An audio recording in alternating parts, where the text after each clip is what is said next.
Borough Morris Plains approval to submit a grant application with the New Jersey Department of Transportation for the improvements to Venice Avenue and Sun Valley Way pipe. Resolution 2025-95 entitled Redemption Resolution Block Number 196.03, Lot Number 3, redeemed third-party taxi. Resolution 2025-96 entitled PL Chapter 72, State of New Jersey.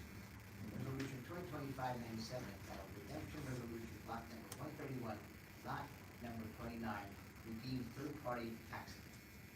Resolution 2025-98 entitled Cancellation of Taxes, Veterans Exemption.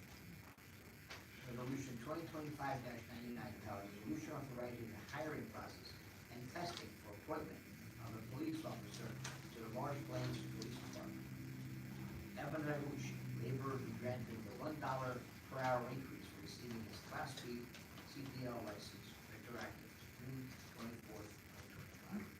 Alex Holbrook, probationary laborer be promoted to the position of laborer in the Department of Public Works and be granted a $1 per hour increase for receiving his Class B CDL license retroactive to July 7th, 2025. The Borough Treasurer be authorized to advertise for the receipt of bids for improvements to Stiles Avenue, New Jersey DOT grant, contract number 2025.01 in the July 24th, 2025 edition of the official Borough Morris Plains newspaper, with bids to be received on August 20th, 25 at 10 a.m. Council Chambers, Borough Hall. Barbara Flexner be hired for recreational summer enhancement program at the position, grade, and session date stated for 2025 summer program.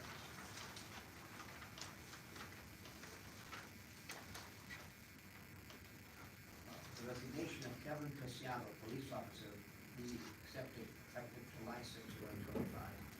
The resignation of Amy Gervasio, Morris Plains Recreation Commission, be accepted effective June 27, 2025.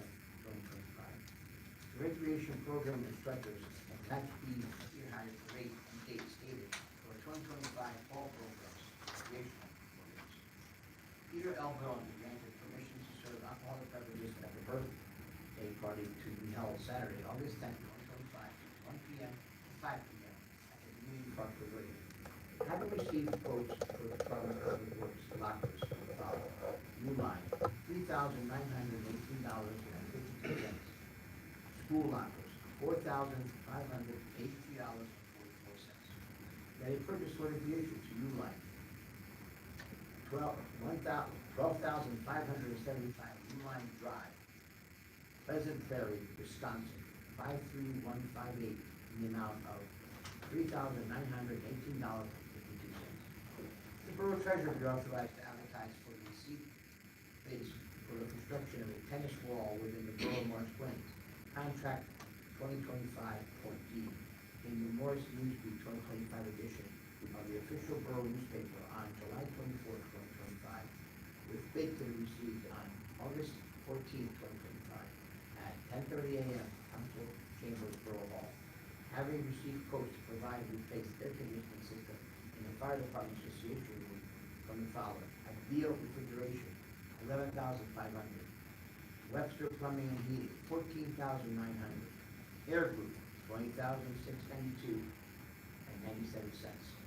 And a purchase order be issued to Ideal Refrigeration Service, 642 Speedwell Avenue, Morris Plains, New Jersey, in the amount of $11,500. Is there a second? Oh, I'm sorry.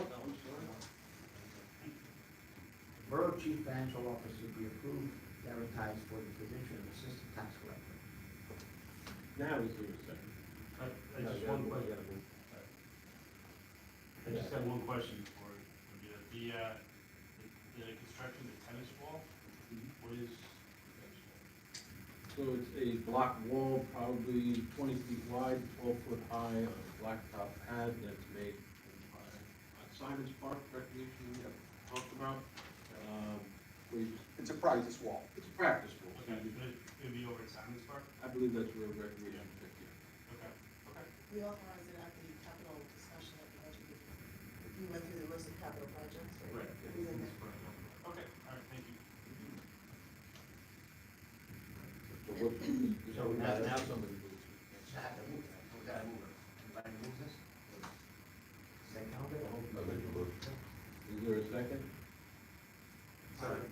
Second by title, roll call, please. Mr. Cortese. Yes. Mr. Bruhn. Yes. Mr. Houston. Yes. Mr. Ivey. Yes. Mr. Pontier. Yes. Ms. Verga. Yes.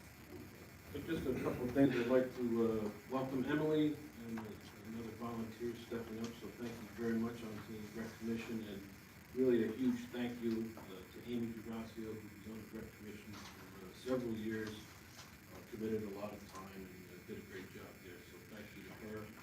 You heard the quotes about the air conditioned system over here in the Fire Association room. We also reached out to Public Service and Jersey Central, who worked together for a grant for that. We have to keep things moving as well. So, this time I'd like to welcome everybody. Anybody who has something to discuss, step forward, state your name and your address, and talk to me. Go ahead. I'm Jim. Jim Hunt, 44 J Quack. I want to say thank you for considering this, and thank you to all those who agreed. Thank you, Tyler, for helping get this to move along. Tell everybody what it is. It's this. We're forming a committee to look at a possible completing Green Streets policy for the borough, to make it better and safer and more encouraging for all road users, bicycles, cyclists, scooters, and cars, to be more safe on our roads, and to hopefully perhaps enable ways to get both sides of town to be able to visit each other without a car, which would be nice. But there are a lot of things that we'll discuss as a committee. We have, I think, 11 members now, counting as we go through. We'll be meeting over the next couple of months and then come up with just some ideas, and then eventually a policy. But I would say that if you have anything that you'd like to add to this, you're always welcome to email me, freewheeljim@gmail.com. I'll put that out. That's where we're looking forward to starting this project, and we couldn't do it without the support that we've received from the council. So thank you. Thank you. Thank you. Couldn't have done without your guidance. Appreciate you. Thanks. Anybody else? Thanks. JoAnn Dugan, 31 Campfield Place. Hi, I just have a couple things. I think we discussed this before, and maybe I missed the explanation, but regarding kind of what you were talking about, Nancy, is there any way that this executive session can be at the end of the meeting? Because we're sitting out there for 40 minutes, we're here for like 10 or 15 minutes, and we have to go out there for 40 minutes. Seems like it would be more practical for everybody that's trying to attend these meetings if the executive session could be at the end, just, you know, putting it out there again. Also, I saw on Facebook that there was a company named Sagard that recently purchased the Highlands. Does anybody know anything about that? Yeah, they purchased the Highlands, and the company purchased that. They paid $26 million for it. Okay, and they're gonna be doing some renovations Yeah, I and, think so. So yeah, they- will people that are in the 200-foot range be notified if they're gonna be doing anything Well, if it's majorly? anything that requires a notification for the 200 list or 200-foot list, then yeah, Right. not then no. Okay, and also, they're doing something called workforce housing. Can anybody explain that to me? Where, Yeah. over here, Mhm. is like affordable housing, they already have an affordable aspect over Right, there. I know that. And that remains until 2033, so there's not much. that They're not gonna add additional affordable housing? Nothing that I know of, no. Okay. And then the last thing I just had to say was, at the Shade Tree Commission meeting the other night, I watched it live, and I just have to say, the way that people talk to each other is horrible. Like, people are put down and made to feel, you know, I just think there needs to be more respect on some people's parts of some of these other commissions. That's all. Thank you.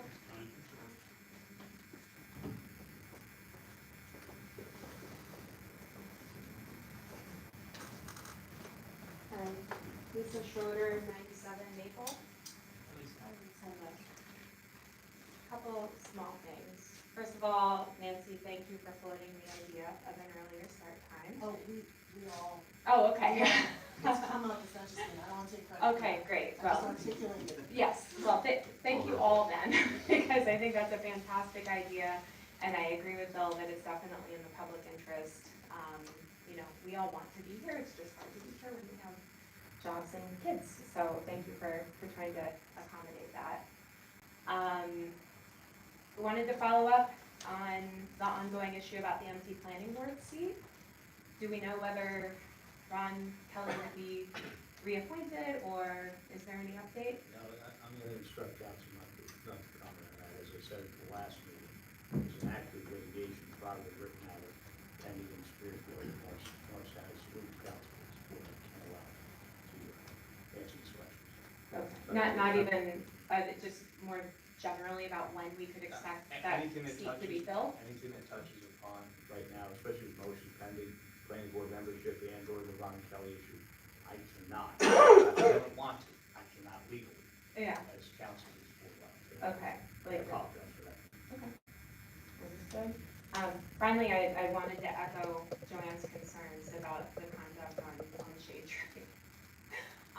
I think, you know, I think anybody, whether they're on council or a planning board or a commission, everybody should hold themselves with a certain level of respect and decorum. And I don't know, you know, I'm curious how that gets managed when somebody might be acting inappropriately. You know, it's obviously a topic that's being discussed within the community, and I think it would be good for the town to try to rein that in, and just be sure that, you know, the people that represent our town are representing us well.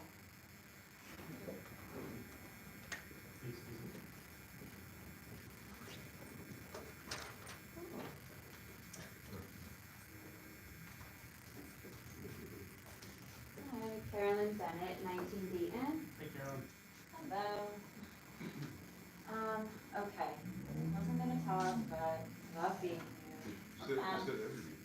I know. I expect it now. Yeah, right. I'm like, it's crowded.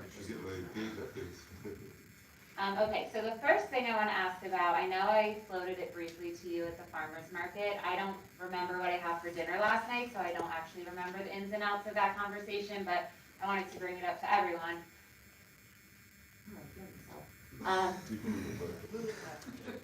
No, it's her machine. Oh, okay. The lights on Speedwell, I know that there's like traffic lights that are your typical traffic lights that I see all over the place. And then there's more decorative ones. Can someone explain to me the differences of those and why the decorative ones are being chose to be off across from the Dunkin, the senior citizen home, out that section of Speedwell? So the street lights you're talking about, not the traffic lights, correct? Correct. So there's a problem with the timer on that section over there. It's between the bank and the Arbitraris. Mhm. And the way that the timer is based, did you complain about it being on or not being on? No, not being on, because I think there's obviously the issue of trying to cross and the crosswalk, McDonald, like all of that aside, when you see lights like that on, as a driver, I'm like, oh, I should probably pay more attention. So I think when they're on, it helps. Yeah, so they're having problems with that timer. They have to move the timer, because if you noticed before, they was constantly staying on. So the road department is working on that timer. So it may be disconnected while they're moving it or getting parts or what have you, but that's the only reason I know that those lights would be off. And you said the road department? Yeah. Is that someone that's part of Morris Plains or larger than that? No, it's our road department here in town. Okay, so then, The DPW? is there someone that I can reach out to get like specific updates on that? Cause it's been like this for a There's few been an weeks. ongoing problem, so Art's the liaison, so he can get it out there. Yeah, I thought it was, this deal, that's a small issue. And it's been a Not- month, but. Yeah, it's No, been no, a no. while, so. They've been on for months, so I've asked Johnny several times now to figure out what the problem was. So then the trees were overgrown or vines or whatever on there, so that they were staying on. So he says, I think that's the problem, we have to take the timer out, or the sensors out. Like this. They're in the box, like in the woods kind of there. Take the sensors out, get new sensors and move the sensors, so. Like I said, maybe, Timer or photocell? Photocell? I think that one's a photo cell because it stays on, it doesn't shut off if the sun's going down, it's constantly in the dark. So you have to find an update with that with it, so. Okay, and I mean, I'm happy to call as well, just because I noticed it as, whether it's dark out or light out, having them on, I think brings more attention to the area of people walking. We don't want those lights off, so. Okay, so that hopefully we can solve the month-long problem then. The other thing I was gonna ask about, just to say it out loud, was the Ron Kelly situation, because I know I went in great length about that last time, but I will not, based on what was just said. And then just to echo the neighbors before me, so again, I come to these meetings, I can't go to every single other meeting, committee meeting, so I do watch the recordings. When I watch the recordings of some of these other meetings, including planning board meetings from last year, like, I cringe the way that adults speak to each other, literally cringe, and I can't fathom that we, as a collective, allow that to be happening. If I'm at work and someone speaks to me like that, it gets shut down because it's not allowed in our workplace. So it's just weird to me that we are allowing that type of behavior happening here, and not just in one setting, not just in one committee. It seems to be recurring with a few certain people. And last meeting, I know you weren't here, Sal, like, I did read that whole thing. It's saved in my phone. I won't bore everyone tonight and read it again, but I'm happy to read it every single week if those points are falling on deaf ears, because I think it's really important that we all hold ourselves to just like a level of respect when we're speaking to each other. But I do have specific questions to try to get to the bottom of where I'm going. So, who is responsible for maintaining decorum and respect conduct during committee meetings? Should be the chairman. Okay, and so when that's not happening, do we just bring it to this council and bring it I up? would recommend you to talk to the chairman of the board or liaison. I wasn't there, I don't know what happened, I don't know what was the first I'm hearing of this, so, but I certainly think that somebody should speak to the chairperson and see what happened. Okay, and it's not just a one occurrence thing, so I guess next time, I mean, the hope would be it doesn't happen again, but history repeats itself, so I'm assuming it will. I guess we would address it in that meeting, in that moment, or, I mean, at the moment, probably is better than waiting. Like I said, it's a different board or council. We have liaisons, I mean, I can certainly say something, but this is the first time. do you ever attend the Shade Tree Committee meeting? Not normally, If we asked you to, would you? I think maybe that would be helpful too, so if multiple residents are saying it, maybe it's something. The problem with other council people and the mayor going to these other meetings is that it shows influence. You're trying to influence a decision on something, by sitting in the council, out there in the audience and seeing how they vote, maybe they feel intimidated, so, but I certainly, if that's what you want, I can see how that all plays out. Okay, and then my other question was gonna be what steps are being taken to ensure that the kind of procedural breakdowns that we're seeing in the Shade Tree Committee meeting aren't also occurring in other meetings or other committees like the planning board meeting, or elsewhere, because hearing the snippets of the recordings that I do listen to, it's evident that there are procedures that are not being followed, and I'm not an expert and I can't tell you exactly the procedure and what's broken, but as somebody who's newer to all of this, if I'm seeing a process breakdown in one committee, I would be a fool not to think that that's also happening elsewhere, so I just feel like this could be potentially a bigger issue, and I don't want it to be, so I just want to shed light on it, and hopefully we can continue this conversation.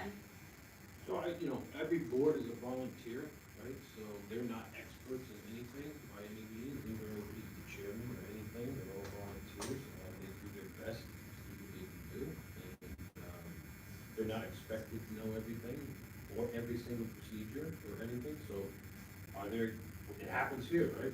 I just screwed up at the beginning of the meeting, so those procedural things do happen, right? So nothing is gonna be 100% perfect, but if you have something specific that we could talk about or something, maybe. Okay, I don't. Maybe I'm encouraging someone behind me to come up and give a specific example, but what you're saying, like, you owned your mistake, which I find, I didn't see it as a mistake, but like, you're taking accountability. You're like, oh, like, what you just said. I don't think that that's happening elsewhere. There's procedures, processes, and people are being expected to voting on things with less than a minute to catch up on it. Like, it's just interesting to see that, so maybe we can. So a lot of things are fluid. I mean, we had an executive session, we took some action right after the executive, so some of these things are fluid.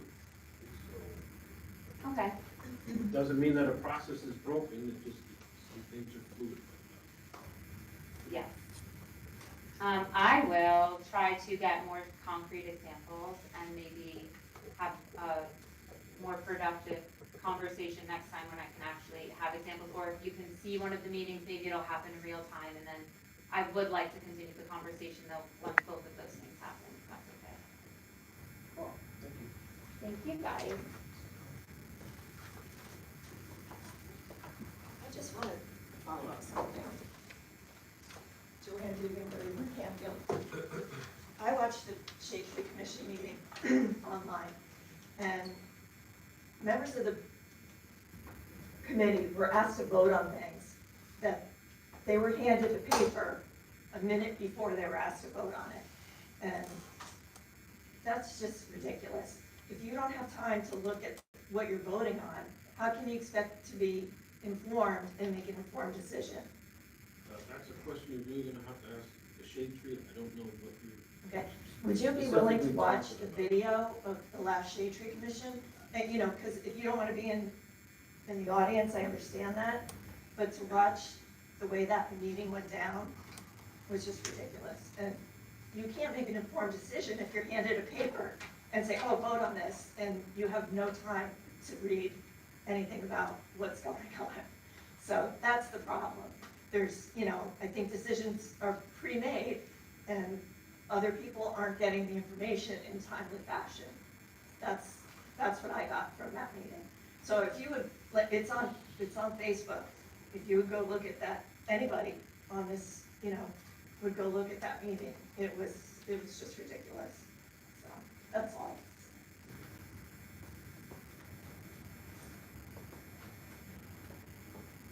Seeing nobody else, I close the public portion. Moving on to reports of committees, or department heads. Finance, Ms. Verga. Okay, thank you. On July 9th, the State Health Benefits Commission met for a presentation by Aon, their consultant, outlining the recommended rate increase for the state health benefit plan for plan year 2026. Aon recommended a rate increase of 36.5% for local government. That does not even include the $200 million payback for claims stabilization that they were loaned. So it's a staggering increase for local governments to absorb in their budgets, which are subject to a statutory cap of 2% increase. It's unsustainable. It's going to create a significant burden for employees and local government employers and our fellow taxpayers. So we're looking at relief and substantive reforms. And in the meantime, here at the borough, we are looking at all options, including the possibility of joining a HIP or obtaining coverage directly with the carrier. We have to look outside. The goal would be to provide apples to apples coverage for our employees. There are rumors that that's not true. We would be working to keep the coverage the same for our employees at a lower out-of-pocket cost to employees and the borough. Other issues and other work in the finance office, we received the final tax bill from Morris County, so the final tax bills for 2026 have been printed, and there's a grace period to pay it because of the county rate. So the grace period is you have until August 29th to pay your third quarter tax bill. Many people know that the rate is already available online, so people are already sending in their checks. Morris Plains is typically people who pay on time here, it's great. Tracy and Anna in finance, and I think somebody from your office, Rosanna, is going to be helping to stuff the envelopes and mailing those final bills next week. So residents can get those next week in paper form. The CFO has also worked to update the payroll disbursements through our Edmunds software through the end of April. They're a little behind. They're doing some extra work. We're a little short-handed right now. The clerk's office continues to work on their marriage applications, licenses, death certificates, food vendor licenses. Total revenue in June was $4,730. They also continue to work on Oprah requests and preparing for meetings, answering a lot of calls, a lot of questions about garbage and recycling all the time. That is available on the website. And we also interviewed for the clerk position we're looking to fill upon the retirement of our borough clerk, JoAnn Dugan, in early October. Plains Talk, tomorrow is the deadline for the August issue. Please send in photos and stories of community events to mptalks@morrisplainsborough.org. Our editor is Michelle Diamond. She's doing a great job there. That's all I have. Public safety. Thank you very much, Mayor. Chief Karosky is away with his family on a well-deserved vacation for a few weeks. I can say that I've only had to bother him once so far, so feeling pretty good about that. That's it? Just once, but I bother him every day. it's still the first week, so he's got a couple left, so I'll do my best. In the interim, Lieutenant Ryan McKay is in charge with the help of Lieutenant Bob Keel, who's here tonight. When I can see, they're doing a fantastic job so far. The department is in possession of the new motorcycle. I saw it for the first time at family night, which was a huge success. In my opinion, it looks really cool. I know Sergeant Hockman said he probably took about 150 pictures with kids and families and everyone that, wanted to see it that night. I think that's amazing, just being a huge proponent of community policing. We approved the resignation of Officer Kelvin Preciado this evening, which is why we also approved the new hiring resolution to begin the process of finding his replacement. The department also had various trainings throughout June, from bias-based policing to command staff training for the leadership. The council will be working with the department in the Conceptual Plans Committee and Museo Group, never gonna get that right, to narrow down the schemes for the possible new police. They'll be attending the Junior Police Academy graduation tomorrow. The fire department is still looking at one of their busiest years to date with calls. They're staying very active and busy. Chief Kevin Rongo has officially put in the PO for the new approved fire apparatus. He's also ordered 15 air cylinders and still working on the other equipment. The department covered for the Brookside Fire Department on July 4th during their parade. They're also looking to attend the Mount Tabor Children's Day Parade on August 2nd. I'll make sure that that's addressed and hopefully approved. The department is also still selling 50/50 tickets. They took a few years off, but they are doing it again. I believe Chief Rongo said they've sold just over 10,000 tickets so far.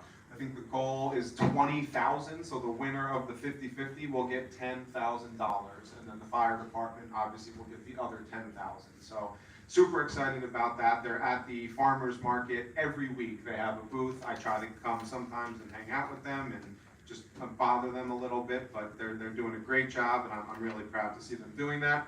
And they are still doing some of the training at the McDonald site, as mentioned. They're using that for different trainings, coming in and out and smoking the building out. I think it's a great opportunity in the interim for them to be able to use that space.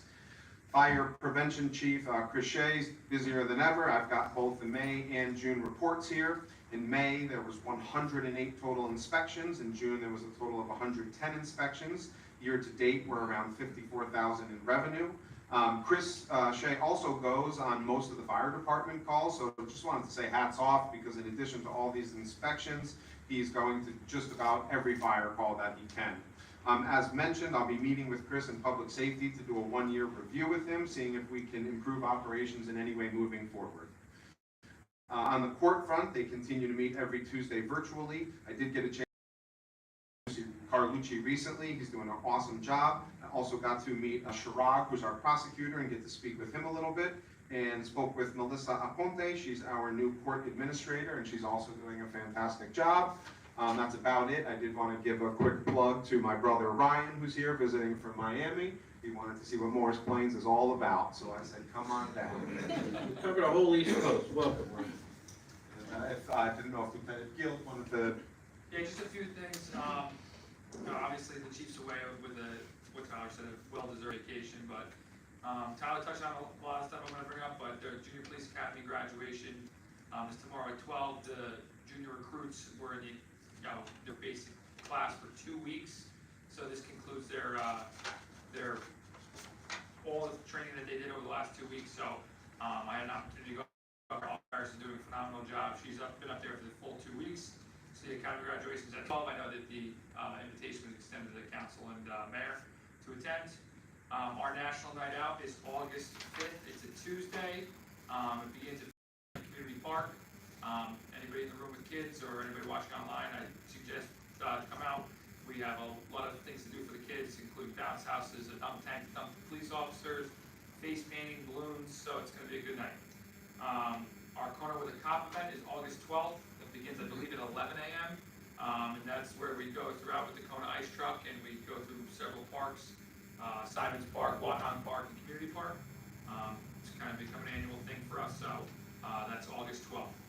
I want to recognize Officer Shaw on, what was that, Monday night, Tuesday night? One of the nights this week.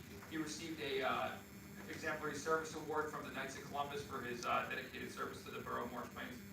He's an excellent police officer. We're lucky to have him, and he was recognized for his efforts in 2025 so far. And I want to give an update on Officer Erickson and Zelenchitz. They're the two new officers that we hired in February. They graduated from the police academy in June. After a brief stint of administrative work inside, they've hit the road the last 5-6 weeks, and they're performing excellent. And we are very lucky to have them. So that's all I have. Are you in the dunk tank on the floor? I think I can manage it for I'm like gonna be the 5 first minutes one if in I can. line if you're in the dunk tank. There'll be a really long line if I'm in it. And then, it's gonna be hard to keep up with night one. It's his second award in less than a month. I know, I told him, yeah, it's gonna be a hard year to keep up for him next year. Certainly is an asset to the borough, so thank you. Yeah. Public Works, Mr. Bruhn. Bob, real quick, what time's the Kona start? I don't miss the ice cream. I think it's 11, and I probably missed that, but it's free for all the borough residents. The police department covers that, so Except you know, for- bring your kids. We won't even tell the parents if they have 2 or 3. Just real quick, DPW, I just wanted to compliment this building for a little quick history. Was a school at one time. It was a wooden structure. The Morris Plains Fire Department acquired that back in 1941. This property had a wooden structure. This building wasn't Then it here. burned down. Yeah, and then there was a fire in like 1941, while it was the fire department, uniquely or coincidentally enough. But it was such damage that the fire association sold it to the borough for $1, with the understanding they would provide a meeting room and adequate storage area for our trucks. I've been on about 28 years of volunteer fireman here, and in my 28 years, the lights out front have never worked. I don't think they ever worked. The black those, lights, no, yeah, So no, that's that on was- the bays. No, the front of the building, not, This one. that's right. Yeah, and the front door either. Yeah, so we had them refurbished. We found a place in Livingston that refurbished them. They were, I think it was an older metal, but they're beautiful and they now work. They're installed, so if you go out, you drive by, you'll see that they're lit. So I just want to thank the DPW for helping out with that and then getting them installed. They're normal activities that we appreciate all of our work. They work on all town vehicles, get the garbage out of the parks. We're working on some of the basins, with all the rain, the flat floods, they're just cleaning out the storm drains so they continue to flow properly. Cutting grass in between the raindrops, and there's been quite a bit of rain. If you've seen them out early enough, they sweep the streets, so they've been doing that for us. New sink in the Little League's bathroom. And then they prepare the community park for the fireworks, and then they help clean up the parking lot after the fireworks. I was stuck in an airport, so I missed that this year, so I sad to say that I missed that. And then we have a vacuum truck that helps with some of the bigger clogs in our town, and our truck wasn't strong enough, so we asked for some shared services from Morris Township, and we worked with them back and forth, so they were able to clear the clog. So we're good. The grounds and brush, and a couple of trees that they were down, which saved the shade tree committee some money this year. Appreciate that. And the sewer detail, they run our generators in case the storm's not going to power. There will be continuous flow. And then beautification committee, which they all get along. They enjoy what they do. They plant and weed. They were very happy with the goats. They down. I guess they eat the better tasting weeds first, and then they keep them in that area long enough so then they eat the weeds that are not that tasteful, I guess.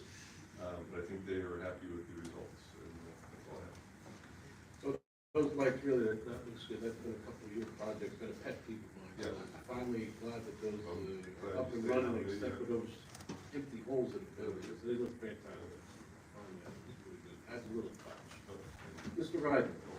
Thank you, Mayor. My normal update about our road jobs, they have not started yet. The contract is still delayed. Other projects, I spoke to him this afternoon. He tells me they'll be starting the week of the 28th and with Glenbrook and get that mostly done and then move on to the other roads. And he tells me they can finish before Labor Day. He knows the cutoff date. He knows the cutoff date. He does, he absolutely does. As approved as part of the consent calendar, we'll be taking bids for Style Avenue on the 20th. And that is all I have. Moving on to public buildings and grounds, Mr. Cortese. Thank you, Mayor. Just from the consent calendar, I just want to wish Amy Gervasio big things and thank her for all her time on the Park Commission. She was a tremendous asset in every respect, even before she joined the rec department with all our clubs, especially the league. Was giving out uniforms, and she was always had her hands on everything, and very helpful. She made a lot of calls and hamburgers in the concession stand too. Bathrooms, everything. One time we were in a gym and she actually did the bathroom because it could get clean all the time. God bless her. So, recreation, pool registration, give me some numbers. Pool registration to date has 391 families and about almost 1,202 people, which is great. Total revenue is about $135,000. Camp this year, 2025 teen camp registration, about 63 kids. And then from K to 5, we got 166, about total about 229. And the revenue also about 114,000. And just some other news. In December time, there's some watercolor decorations at the community center night with Barbara. In the fall, we're gonna see some yoga with Gina, pickleball, adult programs, Zumba at the community center, and USSI tennis with Karen and me at community park.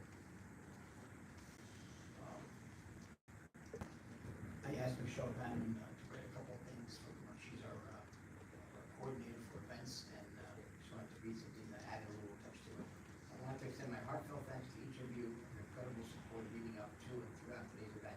Everything went off with a hitch, minus the cheese. Actually, there was a cheese missing, and Paul and Jerry got someone. I was gonna get the cheese, but they were able to get some. So the seniors got the cheeseburger. So I moved the mic out of the. Oh, thank you. Should I talk louder? Our adult, our Arbor Sunrise guests were happy to attend along with our Morris Plain residents. Mayor Carr, myself, and Nancy were there, and again, support from all the council from everything that we do for them. We also had Sarah and Theater's program performance of Andy was fantastic. Gorgeous centerpieces, thoughtfully designed by Cheryl from Recreation. A round of applause for our recreation team rock stars, Jake's crew, who helped run everything smoothly. Yeah, that's great. And I guess something else.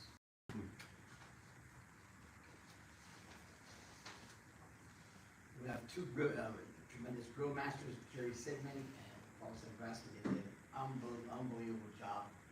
It was hot. And the smoke coming out of there. And they were there and all helped out. Everybody was happy. Also, commissioners Kelly and our new commissioner Emily Milday. Thanks for the extra set of well-needed hands. They help so much. And let's not forget our little volunteers whose energy brought smiles to our senior guests. And of course, our DPW for bringing in the guys to set up the tables and grills. And it was a very successful event. I was actually touched at the picnic to watch recreation commissioner, those that were there, and also the volunteers from our staff, from our camp. They went to each older person, senior, and just made their life easy. Whether it was getting a cup of lemonade, extra ketchup, an onion, they never allowed them to get up.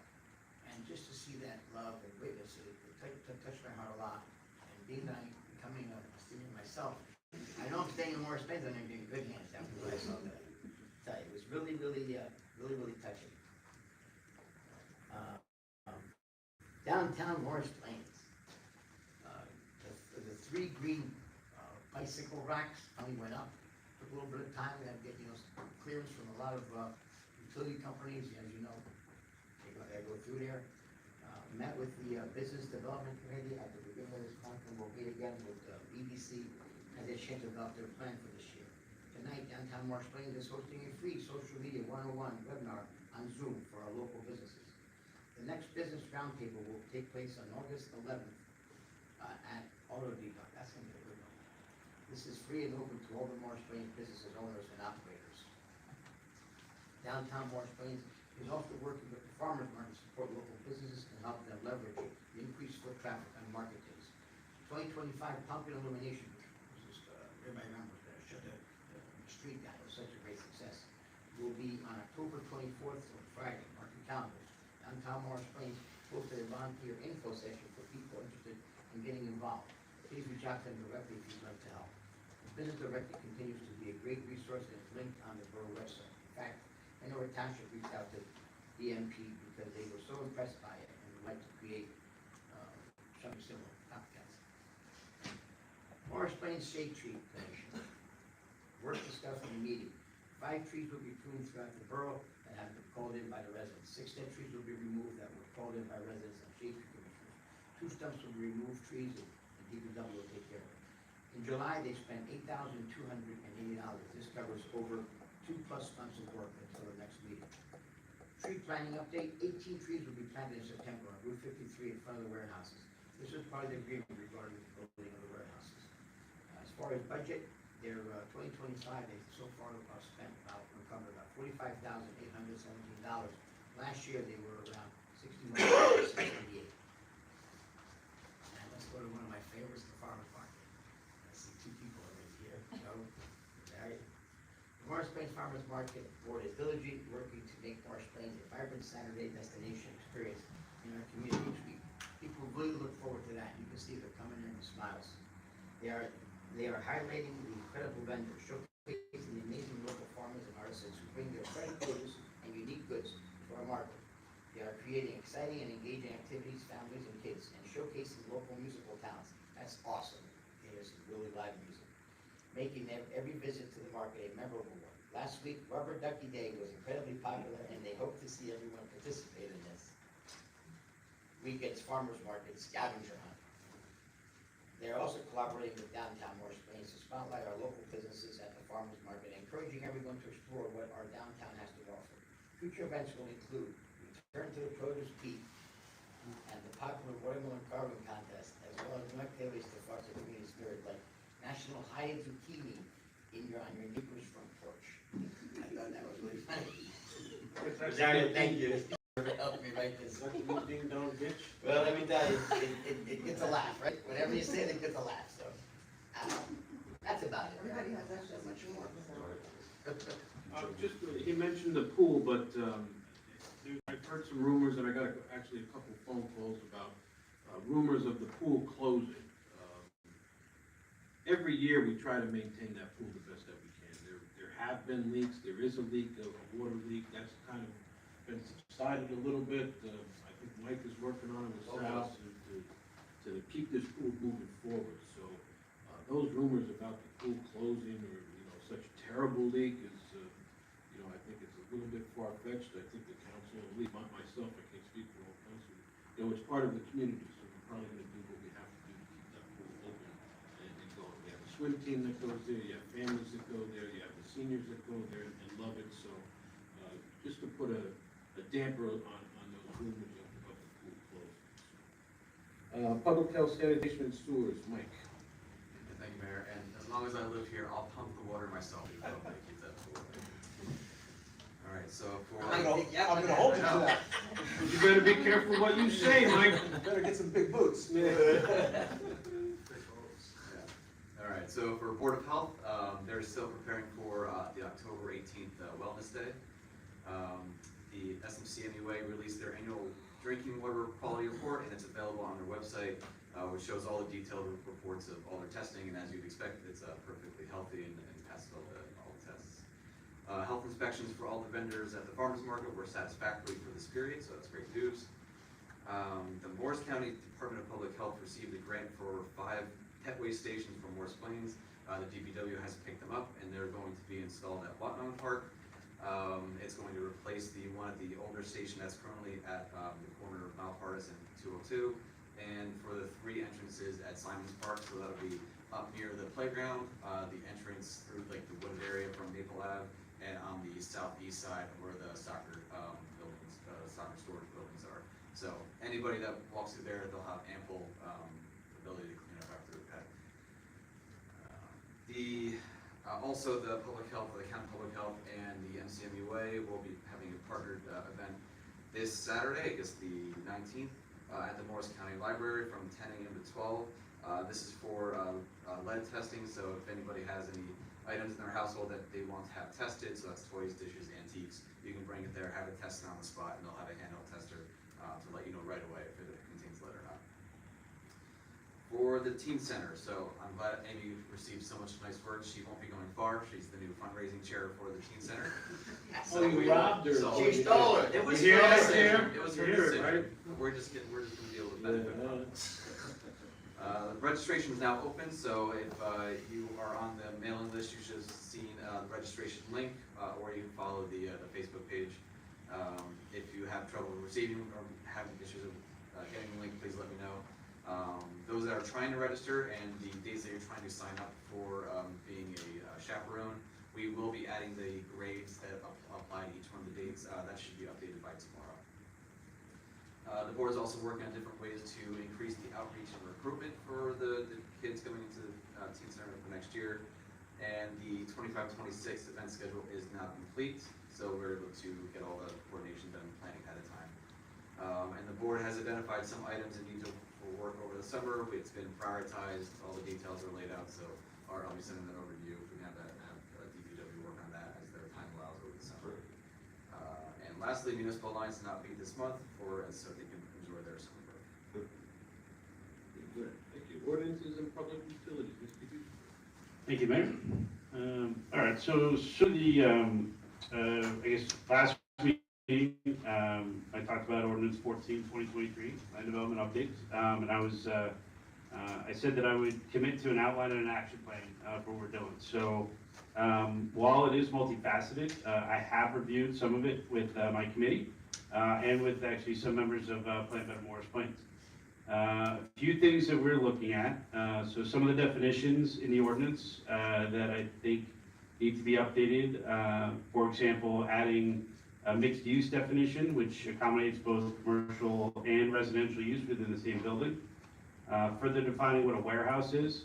The current definition is very, very vague. The New Jersey State Planning Commission provides detailed definitions of different types of warehouses, such as major distribution centers, large fulfillment centers, last mile fulfillment centers, and small micro fulfillment centers. So adding these definitions will provide much better clarity about the types of businesses that we want in Morris Plains. Schedule C, which is a chart of the permitted uses, I think should be updated as well. Section 6, which currently lumps all types of drive-thrus together, should perhaps be separated to break out financial institutions from pharmacies and from restaurants as separate subsections. This would then allow us to define what type of drive-thrus we want in each zone rather than having to approve all types of drive-thrus. Section 11, which currently does not allow for apartments above restaurants, I think should be reviewed, as this mainly impacts our Main Street corridor, which is right in the heart of our town where we want people to live, eat, and play. So in the coming months, I plan to gather more input from the council and from the public on how we can update and refine this ordinance to better fit in line with our master plan. The ordinance 9/2023, off-street parking. So this ordinance currently prohibits commercial vehicles from parking on residential streets from 6 p.m. to 6 a.m. in residential zones. There are some residential areas where there are more commercial vehicles parked in driveways than perhaps one would expect for a business.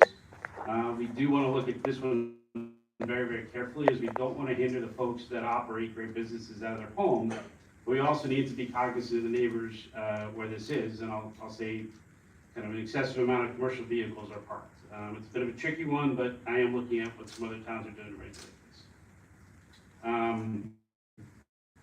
On tonight's agenda, you'll see 5. So this ordinance requires multi-family dwelling units to obtain certificates of compliance for smoke-sensitive devices. This essentially updates the existing ordinance to require not just smoke detectors, but also carbon monoxide detectors in 1- and 2-family residences, as well as the new multi-unit residential structures that have gone up. And for the multi-unit structures, it puts them on a 5-year inspection cycle to ensure that all light safety devices are properly maintained. Utilities update. So at the mayor's request, I did take a look at some of the utility poles in town that had some issues. There was one over a mountain way with some wood scrapping. There were the ones up on 202 across from the 9/11 Memorial that had loose wires, and then the one in front of the TD Bank as well. I was able to successfully get Verizon to fix their 2 poles. And as I told you, Mr. Mayor, I've reached out to JCP, and also they're going to look at that pole in front of TD Bank. Yeah, That's bad. yeah. When I talked to them, they said they need to evaluate it because they have it's like I think an 8 or 10 year cycle that they go through on this, and they did admit that one was pretty bad. So you don't have to be a rocket scientist to do that one out for sure. So yeah, they threw out some ideas about, well, did somebody hit it? I said, I don't know what happened, but it's pretty bad. It needs to be looked at. So they're going to do that. If any residents do notice any issues with any poles, you can reach out to the mayor, myself, or you can try reaching out to the utility company if you'd like to. All you need to do is get the pole number that's on there, and I'm happy to show people what that is or explain it if they need to. Construction office update. You got the cell service too. Yes, you told me about the cell service. I did get that email from Roseanne, so. Okay, but it's a bigger problem now, and then sometimes it's working and sometimes it's not. Yeah. I don't know, they put that new tower over there on Johnson Road, so I don't know whether that has something to do with it. Yeah. It's a larger area than. Okay. Yeah, I never And it's a, Yeah, it's got It's terrible. you're by your house too. it's a Verizon issue, or I have Verizon service, so. As soon as you pull on Malpartis, you get sections of Malpartis going down toward 202 by the Sunrise. Yeah. That whole It blacks now it's out. down Route 10, Yep. almost down to Ridgeville. It's getting worse. Is it just Verizon, or is it all the carriers? I'm Verizon. I'm Verizon. Verizon, okay, I'm Verizon as well, so I can You figure it out. go Okay. Yeah, it's pretty good. Well, either way, I'll check it Yeah, out it's with getting worse. Verizon, so. It's a safety issue, right, Lieutenant? It is, but it actually is a big dead zone for, that area, and it's all of a sudden, so. Okay. Alright, we'll check it out. Maybe it has something to do with the construction that's happening there or something, I don't know, but we'll take a look at it. Speaking of construction, June 2025 construction update. So in June, our annex office collected $61,334 in permit fees. There were 37 permits pulled. And I just want to kind of show the council and the public. So they've been using their new software to do the reports. So this is an inspector's log. So this is what it used to look like, right? Which is very, kind of like matrix-ish, right, from like 1980. And then the new software, this is what it looks like, right? So it's a lot more detailed. You get much more detail out of the reports. All the different inspectors use them. They all have their different their names at the top, what they inspected, what they found, whether it passed or failed, right? So it provides a lot more detail than the old system did. So this is a software that was started a couple years ago. They just had some training on it, and now they've been using it for the last couple months. So let's see. So updates on 415, 435 Speedwell Avenue, otherwise known as Friendly's / McDonald's. I believe now they do have all of their utility letters in place, and they have applied for a demo permit. So before any demo starts, you will see an orange construction fence go up. So no timing yet on when that's going to happen. That's the progress there. Over 329 Speedwell, which is the Acme / Rivian, they do have their demo permit. They're continuing demo over there. As I said last meeting, our zoning officer, construction officials, and fire marshal have all been over there reviewing the site. They have not yet applied for fit-out permits for plumbing, electrical, and mechanical. 225 Littleton Road, which is Whitehurst, they do have their demo permit. They've been over there doing some work internally, as you probably see the equipment over there. Let's see. Shell now. It's a shell now, yeah, there's nothing internal. Yeah, there's nothing in there. Planning board update, so the planning board's Monday, July 21st meeting has been canceled, as there are no applications to review. The zoning board of adjustment, they did have their meeting here on Monday, June 23rd. They did memorialize one application for completeness, and their next meeting is Monday, July 28th, here in this room. On the update to the application, so the planning, the updated application form. The planning board is currently reviewing the application. We'll hopefully be discussing it at the next meeting in August. The zoning board did discuss the proposed revisions, and they unanimously supported the updates. The majority of the comments were that the revised application is a much needed and welcomed update, which simplifies the process for residents and applicants and for the board members themselves. They did propose adding an instructions sheet, which clearly defines the steps that an applicant needs to take. So if you want to watch their deliberation, you can do that on the More Space Development YouTube page. So the next steps are to gather the planning board's feedback and then move the draft forward, incorporating the request from the zoning board and planning board. And then just some additional business. The mayor and I attended a candlelight vigil over there at the Dangler Funeral Home to remember the victims of the Texas and actually the recent New Jersey floods. It was a wonderful service that they put together over there. So they did a great job. Thank you, Mayor. That's all I have. The introduction of ordinances, Mr. Houston. Just we thought we were done. Never done so.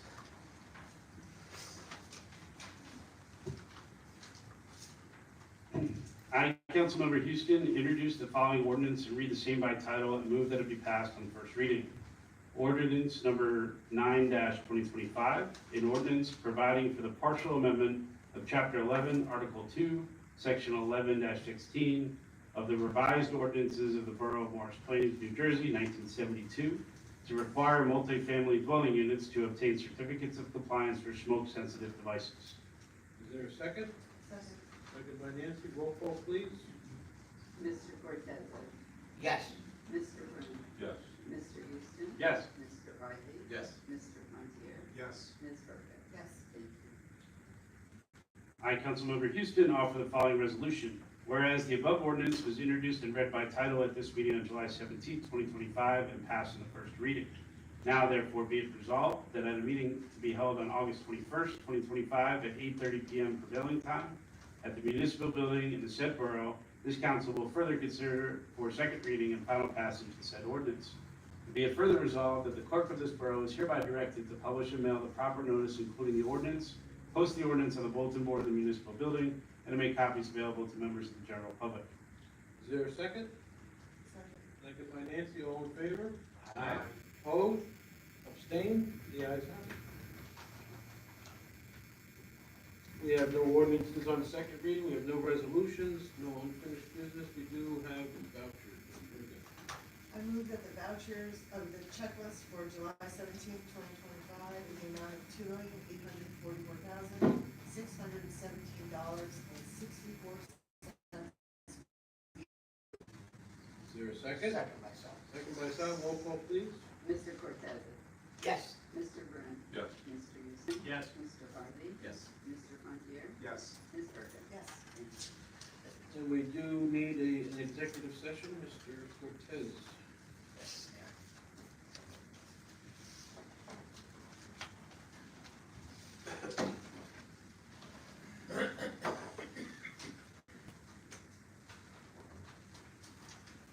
Resolution number 2025-94, executive session. Be it resolved by the Borough Council of the Borough of Morris Plains on the 17th day of July 2025 that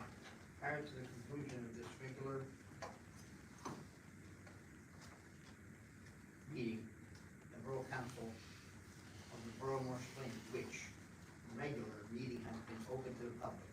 The mayor and the borough council shall meet in executive session from which the public shall be excluded. Discuss matters as permitted pursuant to NJSA 10:4-12, subsections 8. Subsections 8. The time when the matter discussed pursuant to paragraph 1 hereof can be disclosed to the public in as practical after the final resolution of the aforesaid matters. Is there a second? Second. Second by Mike, all in favor? Aye. Opposed, abstained, the ayes have it. I'd like to thank everybody for coming out tonight, and we will be coming back, I can't tell you when, but we will be coming back in the session. Everybody enjoy the rest of your summer, thank you all very much.